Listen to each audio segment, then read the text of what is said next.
Hi friends, ring round classes channel में आपका स्वागत है। तो कैसे हैं? चलिए आज का वीडियो स्टार्ट करते हैं। चैप्टर 2 बिलियन का फ्रेंड्स सब्जेक्टिव क्वेश्चन आंसर, ठीक है। तो इस चैप्टर का पहला प्रश्न है फ्रेंड्स कि किसी बिलियन में विलय तथा विलय क्या होते हैं, ठीक है।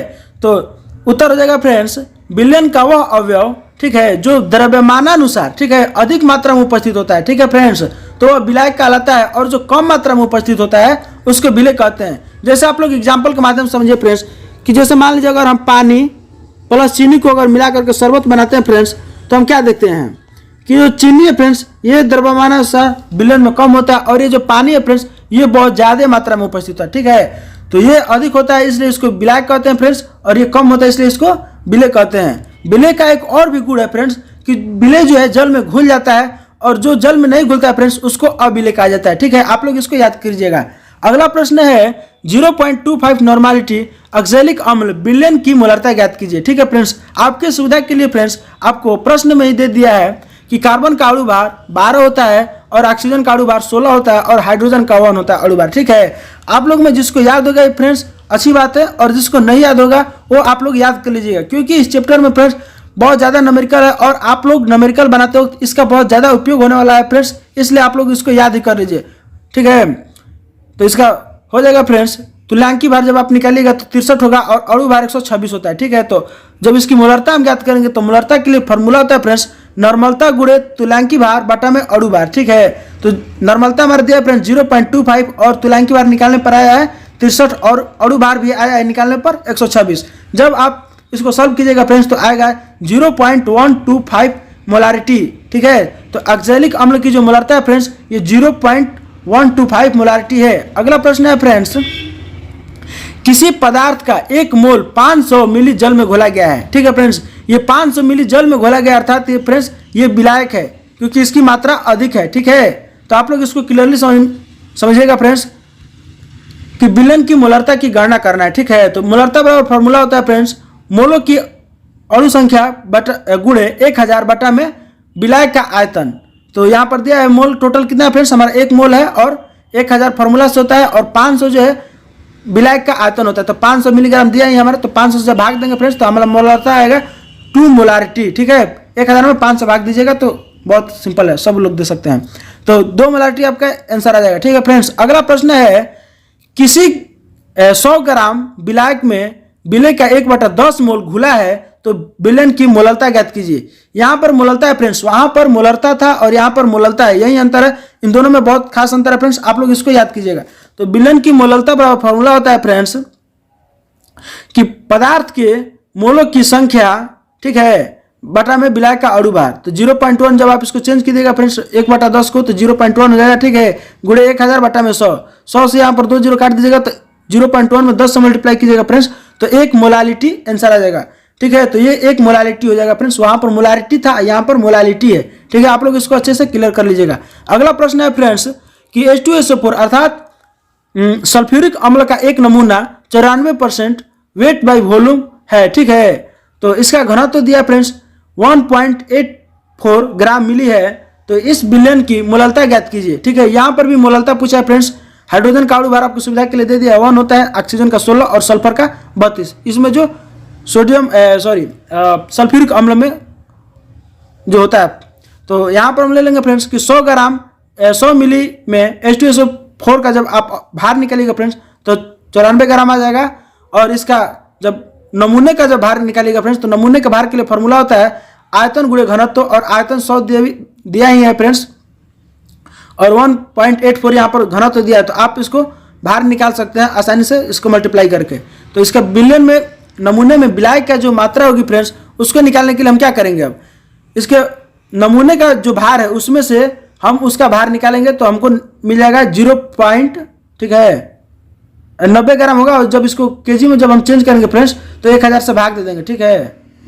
तो यहाँ ये कट जाएगा और एक 0 और हो जाएगा, तो इसको जब भाग दीजिएगा तो 0.9 आ जाएगा, ठीक है फ्रेंड्स। 0.9 kg ये आपका आ जाएगा मात्रा, ठीक है। तो अब आगे अगला स्टेप में जब सॉल्व करेंगे तो क्या लिखेंगे, H2SO4 का जब हम अणु भार निकालेंगे तो क्या देखते हैं फ्रेंड्स, अणु भार निकालना बहुत सिंपल है। जैसे मान लीजिए हाइड्रोजन कितना भाग है, हाइड्रोजन 2 भाग है, तो 2 से मल्टीप्लाई करेंगे, हाइड्रोजन का अणु भार कितना होता है तो 1 होता है, ठीक है। और सल्फर का कितना भाग है तो सल्फर 1 भाग है, ठीक है। तो सल्फर का होता है अणु भार 32 प्लस ऑक्सीजन कितना भाग है, तो ऑक्सीजन 4 भाग है, O4 है ना, तो 4 से मल्टीप्लाई करेंगे और ऑक्सीजन का अणु भार होता है फ्रेंड्स 16। जब आप इसको सॉल्व कीजिएगा तो आ जाएगा 98। ठीक है, तो मोललता ज्ञात करने के लिए अभी हम आपको बताएं फॉर्मूला फ्रेंड्स। मोललता का होता है कि ग्राम अणुओं की संख्या बटा में विलायक का मात्रा। ठीक है, तो H2SO4 में इतना हो जाएगा ग्राम अणुओं की संख्या, और जब इसकी मात्रा आप निकालें फ्रेंड्स 90 ग्राम आया था ना, तो जब इसको केजी में चेंज किए तो 0.09 ग्राम आ जाएगा। ठीक है, तो इसको जब आप सॉल्व कीजिएगा फ्रेंड्स तो आ जाएगा 10.65 मोलालिटी। ठीक है, अगला प्रश्न है फ्रेंड्स 14.625 ग्राम सोडियम क्लोराइड को 250 ग्राम जल में विलय किया गया। ठीक है, तो प्राप्त विलयन की मोललता ज्ञात कीजिए। इसमें भी फ्रेंड्स मोललता ज्ञात करना है, और आपको सुविधा के लिए इसमें ही दे दिया गया फ्रेंड्स कि सोडियम का जो है अणु भार 23 होता है। ठीक है, और क्लोरीन का 35.5 होता है। जिसको याद होगा याद कर लीजिएगा फ्रेंड्स, जिसको नहीं याद होगा वो याद कर लीजिएगा। ठीक है, जिसको याद है उसको अच्छी बात है। तो सॉल्व करेंगे तो क्या लिखेंगे फ्रेंड्स, सोडियम क्लोराइड के ग्राम अणुओं की संख्या की जो फॉर्मूला होता है फ्रेंड्स, सोडियम क्लोराइड का भार बटा में सोडियम क्लोराइड का सूत्र भार। ठीक है, तो सोडियम क्लोराइड का भार दिया है फ्रेंड्स 14.625 और इसका सूत्र भार भी है 58.5। जब आप इसको निकालिएगा फ्रेंड्स तो आसानी से 58.5 जाएगा। इसको जब सॉल्व कीजिएगा तो 1/4 मोल हो जाएगा। तो विलयन की जो मोललता आप ज्ञात करना है फ्रेंड्स, ये तो ग्राम अणुओं की संख्या थी।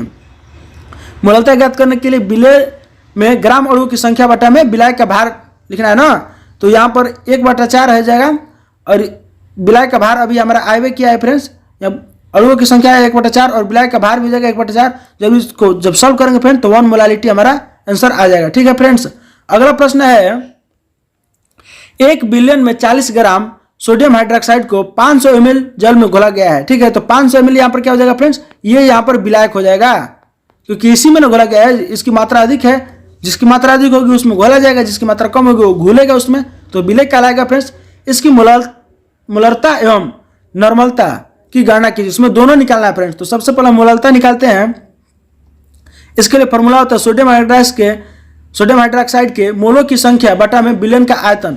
आयतन का लेना है फ्रेंड्स, लीटर में लेना है। ठीक है, तो जब आप इसको सॉल्व कीजिएगा फ्रेंड्स तो ये आ जाएगा 2 मोलालिटी। ठीक है, अब आगे बढ़ते हैं तो क्या देखते हैं कि सोडियम हाइड्रोक्साइड की जो नॉर्मलता है मोलरता दोनों समान होगी, क्योंकि फ्रेंड्स इसके तुल्यांकी भार और अणु भार समान है, तो दोनों 2 मोलालिटी और 2 नॉर्मालिटी इसका आंसर हो जाएगा। ठीक है फ्रेंड्स, तो आप लोग क्लियरली समझ में आ रहा होगा। अगला प्रश्न है राउल्ट के वाष्प दाब अवनमन लिखिए और इसकी क्या सीमाएं थे, इसको भी लिखना है फ्रेंड्स। ठीक है, तो सबसे पहले आप लोग को राउल्ट के नियम याद होगा फ्रेंड्स, नहीं याद होगा तो आप लोग याद कर लीजिए कि राउल्ट के नियम के अनुसार किसी विलयन में वाष्प दाब का अपेक्षिक अवनमन विलय पदार्थ के मोल प्रभाज के बराबर होता है। ठीक है, यहाँ पर पास्कल माइनस PS बटा P बराबर N1 प्लस N2। यहाँ पर PS क्या है फ्रेंड्स, तो यहाँ पर P तथा PS क्रमशः विलायक तथा विलयन का वाष्प दाब है। ये जो P है फ्रेंड्स, ये विलायक का वाष्प दाब है और ये विलयन का वाष्प दाब है। ठीक है, पास्कल ऑफ सॉल्यूशन। N1 तथा N2 जो है फ्रेंड्स क्रमशः विलय तथा विलायक के ग्राम अणुओं की संख्या है। ठीक है, तो आप लोगों को क्लियरली समझ में आ गया होगा राउल्ट का नियम। अब इसकी सीमाएं की तरफ बढ़ते हैं फ्रेंड। तो राउल्ट के नियम की सबसे पहली सीमा यह था, पहली कमियां थी कि राउल्ट का नियम तनु विलयनों पर लागू होता था। ठीक है फ्रेंड्स, सांद्र विलयनों पर यह लागू नहीं होता था। सांद्र विलयन राउल्ट के नियमों से विचलन प्रदर्शित करते थे। ठीक है, अगला कमियां थी कि यह केवल अवाष्पशील पदार्थों के विलयनों पर ही लागू होता था फ्रेंड्स, वाष्पशील पदार्थों के विलयन पर लागू नहीं होता था। वैद्युत अपघटों के विलयनों पर राउल्ट का नियम लागू नहीं होता है फ्रेंड्स, ये सिर्फ वैद्युत अनपघटों के नियमों पर लागू होता है, विलयनों पर लागू होता है। ठीक है, चौथा इसकी कमियां थी कि जो पदार्थ विलयनों में संगुणित हो जाते हैं उन पदार्थों के विलयन भी राउल्ट के नियम का पालन नहीं करते हैं। ठीक है, जो उसमें मिल जा रहे हैं वो भी उसका नहीं पालन कर रहा है फ्रेंड्स। कोई ही विलयन है जो उसके राउल्ट के नियम का पालन कर रहा है, सब के सब पालन नहीं कर पा रहे हैं। तो ये उसकी 4 कमियां थी फ्रेंड्स, जिसके कारण राउल्ट के नियम को सफलता नहीं मिली। ठीक है, अगला प्रश्न है फ्रेंड्स, साधारणतः किसी विलयन में विलय के घोलने पर उसका क्वथनांक बढ़ जाता है, क्यों? उचित कारण दे। तो उत्तर हो जाएगा फ्रेंड्स, किसी विलायक में अवाष्पशील पदार्थ घोलने पर विलयन का वाष्प दाब कम हो जाता है। ठीक है फ्रेंड्स, जिसके परिणाम स्वरूप विलयन का क्वथनांक बढ़ जाता है। जैसे मान लीजिए फ्रेंड्स, कोई भी विलयन है, अगर उसमें अवाष्पशील पदार्थ डाल दे जो वाष्प नहीं उत्पन्न करता है तो क्या हो जाएगा, वाष्प शोषी हो जाएगा, और वाष्प शोषी हो जाएगा फ्रेंड्स तो उसका वहाँ पर क्वथनांक क्या हो जाएगा फ्रेंड्स, बढ़ जाएगा, क्योंकि उसका टेम्परेचर घट जाएगा फ्रेंड्स, और टेम्परेचर घटेगा तो क्वथनांक बढ़ेगा। ठीक है, आप लोगों को क्लियरली ये बात समझ में आ रही होगी। अगला प्रश्न है फ्रेंड्स, एक अवाष्पशील विलेय को किसी विलायक में मिलाने पर उसका वाष्प दाब कम क्यों हो जाता है। ठीक है, तो उत्तर हो जाएगा किसी द्रव में उपस्थित अणु प्रत्येक दिशा में गतिशील रहते हैं। ठीक है फ्रेंड्स, अगर किसी भी द्रव में अगर अणु है फ्रेंड्स तो चारों दिशाओं में बराबर समान गति करते हैं। सतह के अणुओं की गति ऊर्जा अन्य अणुओं की अपेक्षा अधिक होती है, क्योंकि सतह का तापमान फ्रेंड्स मध्य के तापमान से डिफरेंट होता है। ये जो अणु है फ्रेंड्स द्रव की सतह से वाष्प के रूप में पृथक हो जाते हैं। ठीक है, और वे सतह से क्या होते हैं फ्रेंड्स, वाष्प के रूप में पृथक होने लगते हैं। ठीक है, और अणुओं की यह जो प्रवृत्ति होती है फ्रेंड्स निर्गामी प्रवृत्ति कहलाती है, अर्थात सतह से वाष्प के रूप में अणुओं का पृथक होना फ्रेंड्स प्रवृत्ति जो है यह निर्गामी प्रवृत्ति कहलाती है। और वाष्प के ये अणु है फ्रेंड्स जो सतह पर दबाव भी डालते हैं, जिसके कारण इसके वाष्प दाब कहते हैं। ठीक है, जो सतह के अणु है फ्रेंड्स ये सतह पर दाब डालते हैं, जिस दाब को क्या बोलते हैं, वाष्प दाब कहते हैं। किसी द्रव या विलायक में अवाष्पशील पदार्थ मिलाने पर द्रव के अणुओं की यह निर्गामी प्रवृत्ति क्या होती है फ्रेंड्स, घट जाती है। जब कोई इसमें आप अवाष्पशील पदार्थ मिला दीजिएगा फ्रेंड्स विलयन में, तो उसके क्या हो जाएगी, इसकी निर्गामी प्रवृत्ति घट जाएगी। क्यों घट जाएगी, क्योंकि टेम्परेचर में डिफरेंट हो जाएगा, और टेम्परेचर जब डिफरेंट होगा फ्रेंड्स तो उसमें उसके इफेक्ट पड़ेगा, और इफेक्ट पड़ने के कारण उसकी प्रवृत्ति क्या हो जाएगी फ्रेंड्स, घट जाएगी। आप लोग समझ रहे होंगे। किसी विलेय पदार्थ अणुओं के द्रव के अणु पर एक प्रकार के अवरोध उत्पन्न करेगा। ठीक है, अब वहाँ पर जब अर्धचालक जैसी स्थिति होगी तो फ्रेंड्स क्या होगा, वहाँ पर अवरोध तो उत्पन्न होगा ही, जाहिर सी बात है, जिसके कारण द्रव का वाष्प दाब घट जाता है। इसलिए विलयन का वाष्प दाब विलायक के वाष्प दाब से सदा कम रहता है। फ्रेंड्स आप लोगों को क्लियरली ये चीज़ समझ में आ गया होगा। आप लोग ध्यान से देखिएगा तो फ्रेंड्स कोई भी चीज़ हार्ड नहीं है, बस आप लोग समझिएगा। तो अगला प्रश्न है, दो द्रवों ए तथा बी के वाष्प दाब क्रमशः 80 mm तथा 60 mm है। ठीक है, तो ए के 3 मोल तथा बी के 2 मोल मिलाने पर विलयन का कुल वाष्प दाब क्या होगा। तो सबसे पहले लेंगे कुल दाब बराबर क्या हो जाएगा पास्कल, और ए और बी है जो, तो Pascal A not plus Pascal B not. यहाँ पर जब आप दाब को मिलाएंगे फ्रेंड्स तो सबसे पहले हम पी ए को निकालेंगे, पी ए नॉट को, तो पी ए नॉट बराबर फॉर्मूला होता है पी ए गुणे एक्स ए। ठीक है, तो एक्स ए बराबर क्या होता है, एन बटा n one plus n two. ठीक है, तो एन वन हमारा मान लीजिए 3 दिया है, और एन टू क्या दिया है 3। ये एन वन एन टू क्या फ्रेंड्स, तो मोलों की अणुओं की संख्या है। ठीक है, आप इसको जब सॉल्व कीजिएगा तो पी ए नॉट इतना आ जाएगा फ्रेंड्स 48 mm, आप इसको सॉल्व कीजिएगा, और पी बी नॉट जो है फ्रेंड्स 24 आ जाएगा। ठीक है, जब आप दोनों को जोड़ दीजिएगा फ्रेंड्स ये 24 mm होगा, यहाँ पर निष्प्रिंट है। आप जब दोनों को जोड़ देगा फ्रेंड्स 48 प्लस 24, ठीक है, यहाँ पर P A plus P not, तो आपको 72 mm कुल वाष्प दाब मिल जाएगा। ठीक है फ्रेंड्स, अगले प्रश्न की तरफ बढ़ते हैं। ग्राम अणुक उन्नयन स्थिरांक तथा ग्राम अणुक अवनमन स्थिरांक को परिभाषित कीजिए। तो उत्तर हो जाएगा फ्रेंड्स, सबसे पहले हम बारी बारी इन दोनों को समझते हैं। तो सबसे पहले हम ग्राम अणुक उन्नयन स्थिरांक को समझते हैं। इसमें क्या है फ्रेंड्स कि किसी विलायक के 100 ग्रामों में अवाष्पशील विलेय या वैद्युत आणव घटे कि 1 ग्राम अणु घोलने पर उसके क्वथनांक में जो उन्नयन होता है, ठीक है फ्रेंड्स, वह उस विलायक का ग्राम अणुक उन्नयन स्थिरांक कहलाता है। इसको के या के 100 से व्यक्त करते हैं।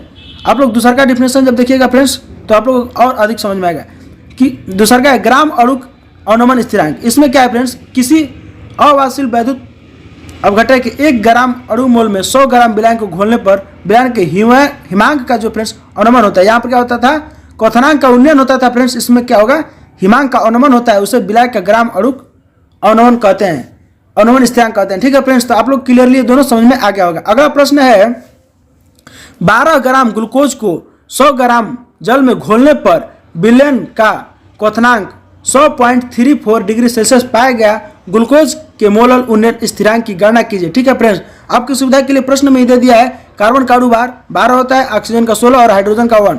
हम आपको पहले ही बताएं फ्रेंड्स कि आपको सारे न्यूमेरिकल में इसका अणु भार बहुत जरूरी है फ्रेंड्स, याद रखना, आपको आप याद रखिएगा तभी होगा। ठीक है, तो 1 डेल्टा टीबी बराबर दिया, फॉर्मूला होता है फ्रेंड्स 1000 गुणे 1 केवी, 1000 गुणे केवी गुणे वेट बटा में मोलारिटी इंटू वेट। ये जो वेट है फ्रेंड्स ये विलेय का वेट होता है, और जो बड़ा डब्ल्यू है ये होता है विलायक का वेट होता है, क्योंकि विलेय कम होता है इसलिए इसका छोटा मान लिया, और जो विलायक होता है वो बहुत ज़्यादा मात्रा में उपस्थित होता है विलयन में, इसलिए इसका बड़ा डब्ल्यू माना जाता है। ठीक है फ्रेंड्स, यहाँ पर केबी का फॉर्मूला होता है 1 delta TB into molarity into, ठीक है फ्रेंड्स, विलायक का भार बटा में 1000 गुणे विलय का भार।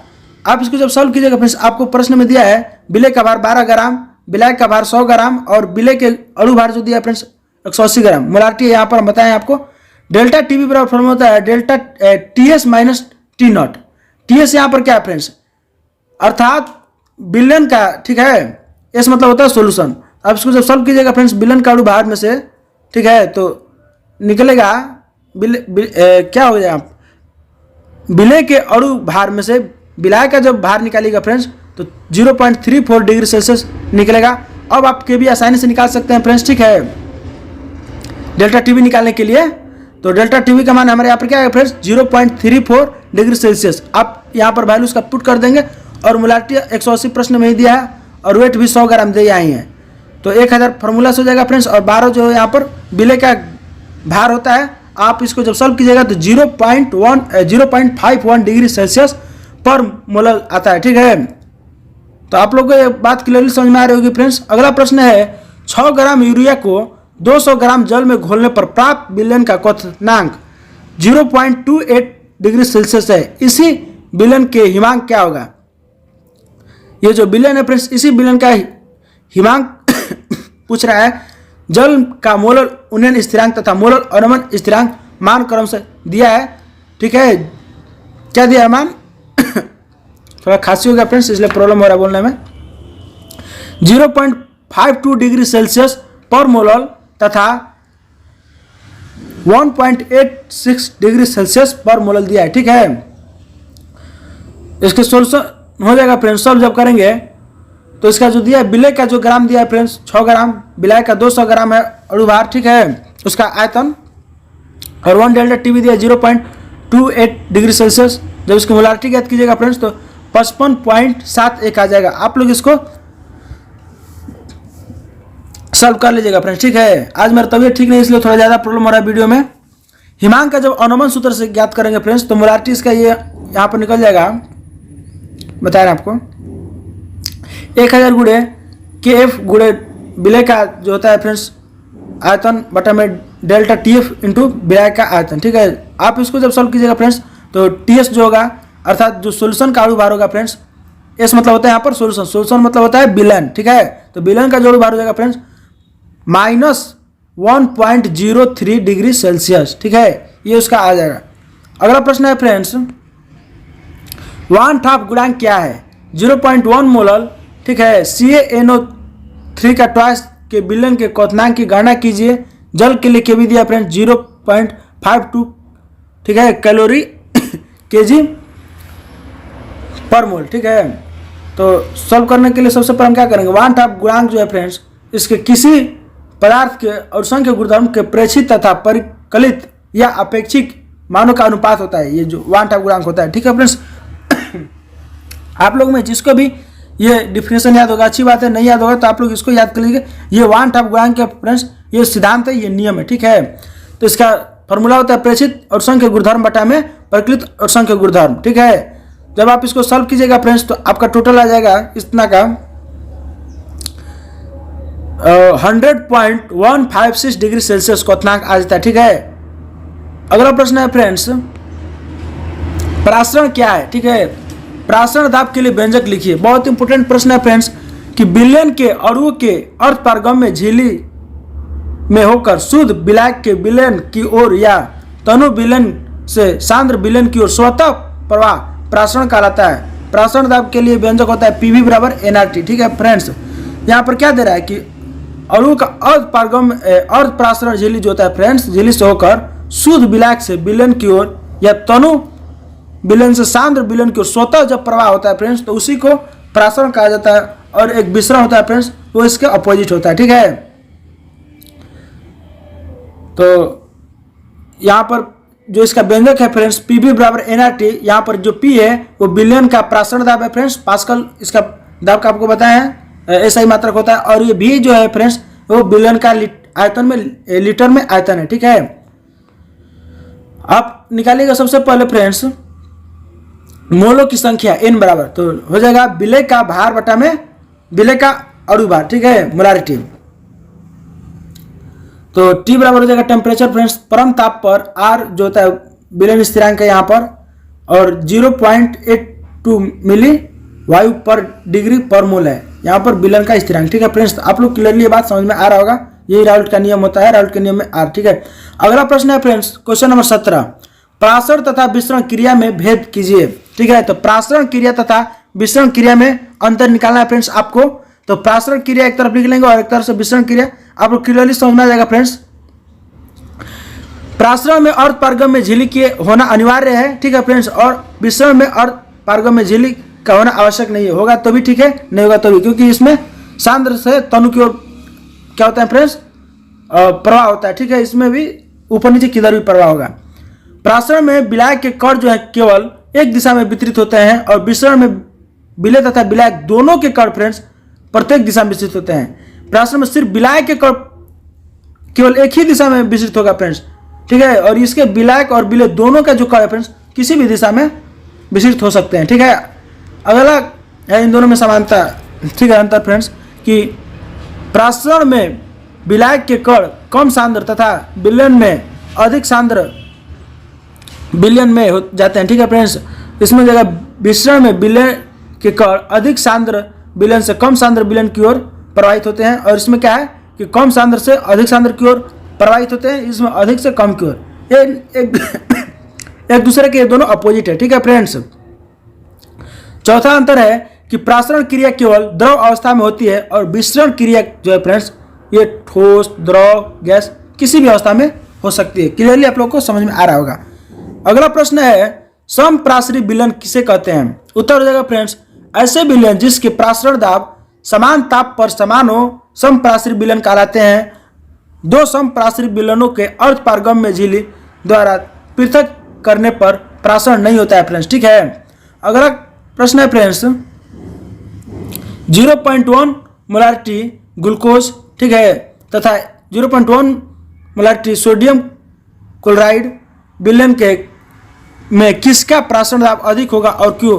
कारण सहित लिखिए। ठीक है फ्रेंड्स, तो उत्तर हो जाएगा इसमें 0.1 मोलारिटी जो सोडियम क्लोराइड का जलीय विलयन है फ्रेंड्स इसका अधिक प्रासरण दाब प्रदर्शित करेगा, क्योंकि यह जो आयनन है फ्रेंड्स, ठीक है, सोडियम क्लोराइड का सोडियम धनायन होता है और क्लोरीन ऋणायन होता है फ्रेंड्स, ये दोनों आयन देता है, जबकि ग्लूकोज का आयनन नहीं होता है। ठीक है, ग्लूकोज का आयनन नहीं होता है फ्रेंड्स। प्रासरण दाब असंख्य गुणधर्म का उदाहरण है, जैसे मान लीजिए असंख्य गुणधर्म आयनों की संख्या पर निर्भर करते हैं और असंख्य गुणधर्म फ्रेंड्स आयनों की अणुओं की संख्या